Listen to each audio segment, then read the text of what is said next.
E a atividade econômica do país registrou alta de 1,17% em julho, na comparação com o mês anterior, de acordo com o IBC-BR, que é o Índice de Atividade Econômica. E esse índice é visto como uma espécie de prévia do PIB e surpreendeu as expectativas do mercado, que esperava alta de 0,30% na comparação mensal. Para entender melhor esse cenário de recuperação, a gente conversa agora com a diretora da Instituição Fiscal Independente, Vilma da Conceição Pinto. Vilma, boa tarde.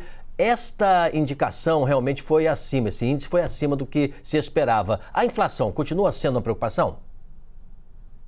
Boa tarde a todos. Realmente, o resultado veio na direção correta, só que num volume mais expressivo que esperado pelo mercado. De certa forma, está em linha com as projeções por prazo da IFE, né?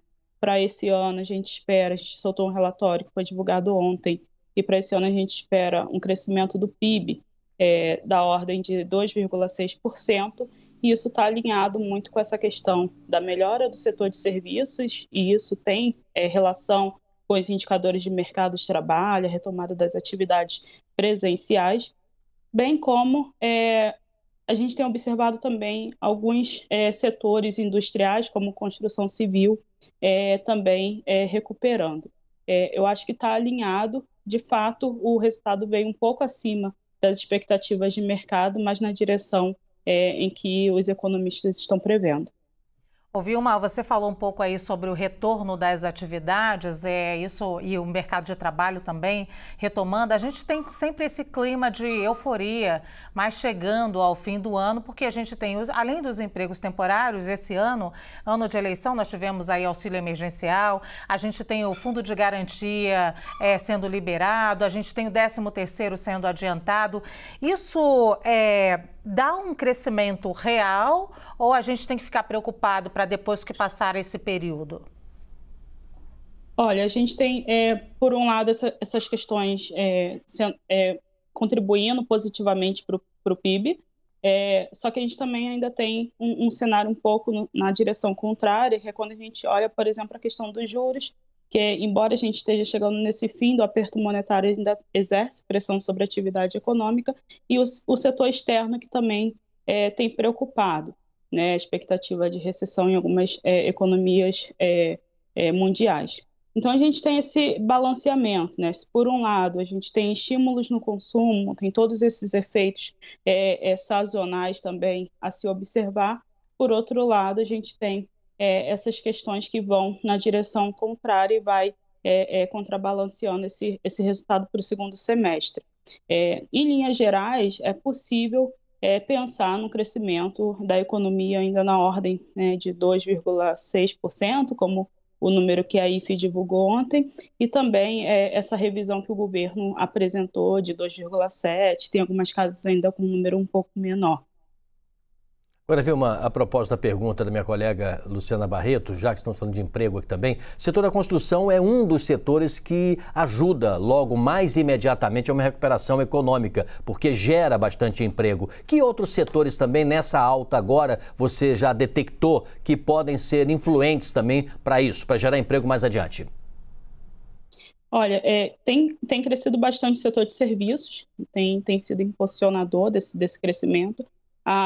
O setor de construção civil tem contribuído muito para a parte também da indústria, e em menor medida a gente tem observado resultados ainda que positivos, mas numa contribuição menor, a parte do agro, né? A economia ela vem melhorando, né? Só que a preocupação que fica é em relação ao próximo exercício, o próximo ano, quando a gente avalia as projeções, né? Esse ano com esse crescimento que a gente tem observado, mas as expectativas para o ano que vem ainda são da ordem de 0,6% do PIB, 0,5%. E o que explica essa, vamos dizer, projeção não tão boa quanto a gente tem agora nesse momento? A gente tem uma questão relacionada à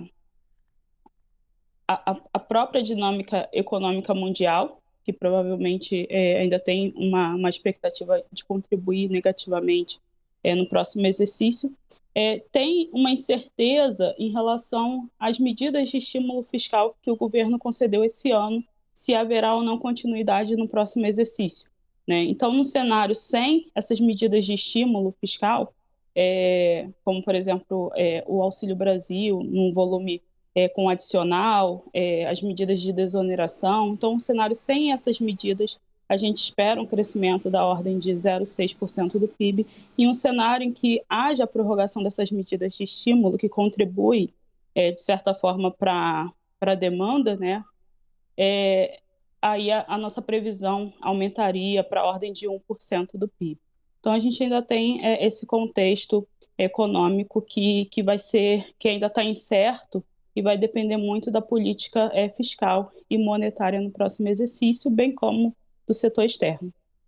Muito obrigada. Nós conversamos com a Vilma da Conceição Pinto, que é diretora da Instituição Fiscal Independente. Obrigada, Vilma. Obrigada.